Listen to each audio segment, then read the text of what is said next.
এই গল্পটার political aspect বাদ দিলে খেয়াল করে দেখেন যে আমাদের বাংলাদেশে এখন যে কন্টেন্টগুলো হচ্ছে মোস্টলি ডার্ক থ্রিলার কন্টেন্ট এবং হচ্ছে অ্যাকশন ড্রিভেন কন্টেন্ট। তো তার মাঝখানে এমন একটা কন্টেন্ট যে কন্টেন্টে একটা ফ্যামিলি আছে, একটা বাবা আছে, মা আছে, কাজের বুয়াও পর্যন্ত আছে। এই যে আমাদের যে স্বাভাবিক জীবনের যে গল্প, এটা আসলে এখন আস্তে আস্তে কন্টেন্ট কমে যাচ্ছে। বেসিক্যালি আমাদের টনিদার গল্প, আমি আর টনিদা আলোচনা করতে গেলে টনিদার বেসিক গল্প স্ট্রাকচারটাই ছিল হচ্ছে গিয়ে দুই মেরুর ঘটনাকে একসাথে মুভ করানো, তারপরে গল্পের স্ট্রাকচার দাঁড়াবে। এবং সেটা করতে গিয়ে আমার মনে হলো যে যেমন আমি যখন পলিটিক্যাল লিডারের কথা ভেবেছিলাম তখন হুট করে দিনার ভাইয়ের কথা মনে ছিল। দিনার ভাইয়ের সাথে আমার কাজের জার্নিটা অনেক বছরে, এবং দিনার ভাইয়ের সাথে আমার চরিত্র নিয়ে যে ধরনের এক্সপেরিমেন্ট করা হয়েছে সেই জায়গা থেকে মনে হচ্ছে আমি দিনার ভাইয়ের পরে আরামসে নির্ভর করতে পারি। এবং আমরা এর মধ্যে দেখে ফেলেছি স্ক্রিনে যে দিনার ভাই কী করবে, একদম লাস্ট সিনটার হাসির কথাটা মনে করলেই যথেষ্ট কিন্তু। তো এইভাবে টনিদার জায়গাটা একদম আকাশ ছুঁয়ে ফেলেছে বলে আমার ধারণা। এখানে সবাই আসলে স্বীকার করবে এক বাক্যে। তো আর এখানে যারা কাজ করেছে এক দুইজন বাদে সবাইকে আমি একেবারে চিন্তা ভাবনা করেই বেছে নিয়েছিলাম যে আসলে একে দিয়ে আমি এই কাজটা করব। তার মধ্যে আয়শা ছিল। আয়শার বয়সের তুলনায় বা কাজের তুলনায় তার চরিত্রটা কিন্তু অনেক বেশি ম্যাচিউর ছিল। আয়শা অসাধারণভাবে এই চ্যালেঞ্জটা নিয়েছে এবং সে জয়ী হয়েছে। তো এ বাদে যারা ছোট ছোট ক্যারেক্টার বা একদম সাপোর্টিং ক্যারেক্টার ছিল তারা সবাই আসলে দুর্দান্ত করেছে। এরা বেশিরভাগই আমার সাথে কম বেশি রেগুলার কাজ করে একদম এবং আমি আরেকটা কথা বলতে চাই, সাচ্চু ভাই যে ধরনের ক্যারেক্টার প্লে করে, আমার সাধারণত সাচ্চু ভাইকে যেভাবে দেখি এই জায়গাটা একদম সেই লেভেলের পলিটিক্যাল যারা আসলে ডিসিশন মেকার, সেই ধরনের জায়গাতে সাচ্চু ভাই কিন্তু সবাইকে ছুঁয়ে গেছে। এইভাবেই ভাবা ছিল আমার। যেহেতু গত বছর দেখুন, মেকার প্রথমে আসলে স্বপ্নবাজ, সেই স্বপ্নের আসলে কোনো আকার হয় না, কোনো ধরা বাঁধা কোনো একটা ঘরের মধ্যে চেপে থাকার জায়গা নেই। সেখানে সে মুক্তকণ্ঠে কথা বলবে, তার শিল্পীরা কাজ করবে, এইভাবে আসলে আমরা এই পরিচালকরা কাজ করে থাকি। অবশ্যই রাজনৈতিক প্রেক্ষাপট বা একটা বিশাল ধাক্কার বিষয়, এবং সেই ধাক্কা আমরাকে ওভারকাম করে আমরা তো কাজ করতে পারছি, এটা একটা বিশাল পাওয়া 100বার। এবং স্বাধীন মানুষ স্বাধীনভাবে কথা বলা, এই ক্রাইসিসটা তো ছিল দীর্ঘদিন, আমি সেখান থেকে তো বের হতে পারছি। যে কারণে হয়তো আমার মতো অনেকেই আসলে, বা এখন তো এই ট্রেনটা চালু হয়েছে, সমাজের বিভিন্ন অন্ধকার জায়গাগুলো আসলে ওপেন হয়ে যাচ্ছে মানুষের কাছে, যে আসলে এরম ছিল আসলে এটা। একটু ইন্তেখাব দিনারের কাছে জানতে চাই। করার কারণ হচ্ছে আমার ডিরেক্টর রাকেশ, যার সাথে দীর্ঘদিন পরিচয়, দীর্ঘ আস্থার জায়গা আছে। সে কোনো কাজ করতে বলে না করতে পারি না আসলে, সত্যি কথা যেটা। আর ও কখনো এমন কোনো ক্যারেক্টার বা গল্প নিয়ে আমার কাছে আসবে না যেটাতে আমি না করবো আসলে। সেই আস্থা যেটা ওর উপর আছে, সেই জায়গা থেকে যুক্ত হওয়া, এবং পরবর্তী যখন গল্পটা দেখলাম ইন্টারেস্টিং, ক্যারেক্টারটা তো আরও ইন্টারেস্টিং। সো সব কিছু মিলিয়েই, আর টাকা পয়সা ঠিকঠাক দিয়েছিল সে কারণে। আলোচনা কম হয়, হয়তো আমি ডিজার্ভ করি আলোচনা কম হওয়াটা, এক হতে পারে। এখন আমি তো জোর করে বলতে পারবো ভাই আমাকে নিয়ে আলোচনা করেন, এখন সেই দায়িত্ব তো আপনাদের আসলে, যদি আপনারা আলোচনা করেন। একটু জন ভাইয়ের কাছে যাব। দিনার ভাই বলেছেন, আমার মনে হয় যে আমার জন্য চ্যালেঞ্জ, যেটা আমি শুরুতেও বলছিলাম, যে যেমন আইডেন্টিটি ক্রাইসিস আছে, একটা ভিজুয়াল আইডেন্টিটি ক্রাইসিস, নামের আইডেন্টিটি ক্রাইসিস। তো আসলে এই গল্পটার পলিটিক্যাল অ্যাসপেক্ট বাদ দিলে খেয়াল করে দেখেন যে আমাদের বাংলাদেশে এখন যে কন্টেন্টগুলো হচ্ছে মোস্টলি ডার্ক থ্রিলার কন্টেন্ট এবং হচ্ছে অ্যাকশন ড্রিভেন কন্টেন্ট। তো তার মাঝখানে এমন একটা কন্টেন্ট যে কন্টেন্টে একটা ফ্যামিলি আছে, একটা বাবা আছে, মা আছে, কাজের বুয়াও পর্যন্ত আছে। এই যে আমাদের যে স্বাভাবিক জীবনের যে গল্প, এটা আসলে এখন আস্তে আস্তে কন্টেন্ট কমে যাচ্ছে।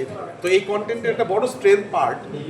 আর খেয়াল করে দেখবেন যে মামুন যে চরিত্রটি, সেই চরিত্র হচ্ছে প্রথম অর্ধাংশ পর্যন্ত কিন্তু সে কন্টিনিউয়াসলি মিথ্যা কথা বলে, ছোটোখাটো মিথ্যা কথা।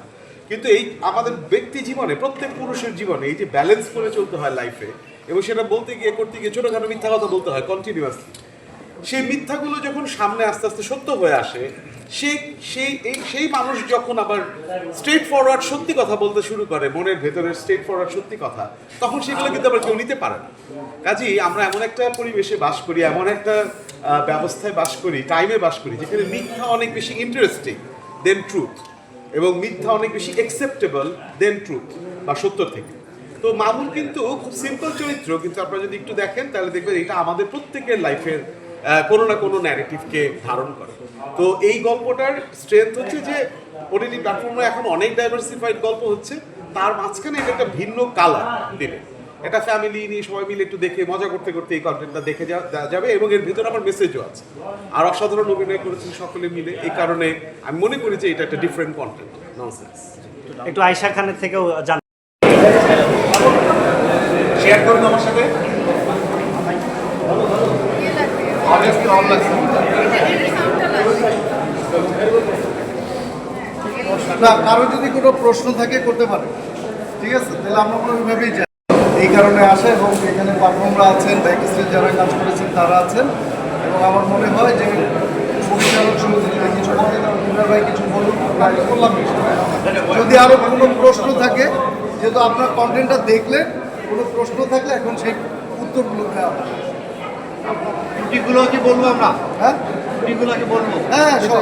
ত্রুটিতে হলো ভালো লেগেছে, আর শুধু ত্রুটিতে একটা ত্রুটি পেয়েছি, যখন ফার্স্ট স্টার্টিংয়ে যে ফোন কলটা আপনার ইনকামিং রিসিপ্টটা হয়নি, এটা বোঝা যাচ্ছে আর কি, এটা মনে হয় একটু ভুলের দিকটা আর কি। আচ্ছা, আজকে আমরা যেটা দেখলাম এটা আসলে সম্পূর্ণ না। এটা তো অবশ্যই। 6 পর্বের সিরিয়াল, তো অনেকগুলো সিন কেটে দেওয়া হয়েছে। এটাকে 1 ঘন্টার একটা প্যাকেজ করা হয়েছে। টেকনিক্যাল যেটা ত্রুটি ছিল, এটা তারপর যদি হচ্ছে ব্লার sound করা যায় effects তাহলে ছিল, হয়তো বা অঙ্কর একটা ইমেজটা হায়দার ভাইকে পরে এসেছি, আমরা নতুন একটা অ্যাসাইনমেন্ট থেকে এসেছি। একটু যদি ওভারঅল ডিরেক্টর প্রথম শুরুতে যদি একটু বলেন কন্টেন্টটা সম্পর্কে। এই গল্পটা আমাদের একদম পরিচিত। সবাই একটু সাইলেন্ট হোক প্লিজ।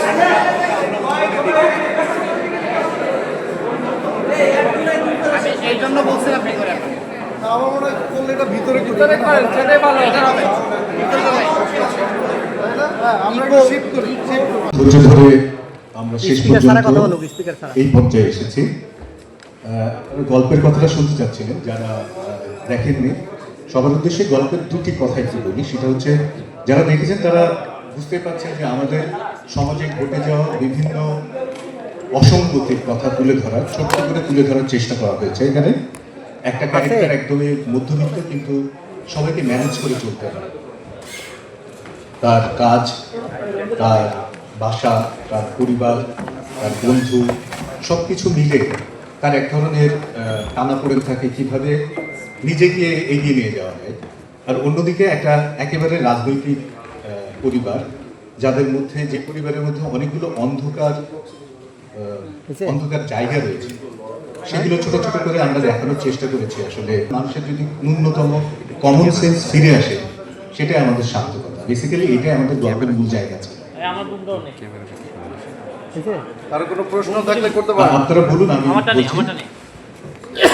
ভাই আপনারা বুমের কাজগুলো আগে শেষ করেন ভাই। আরে বেটা এখানে সাউন্ড পাচ্ছে না, সাউন্ড তো এখানে না ঠিক করে ফেলেন, তারপর আমরা কোশ্চেনে যাই। মাইক্রোফোন ছাড়া বলুন। বারবার যাবে আসবে যাবে।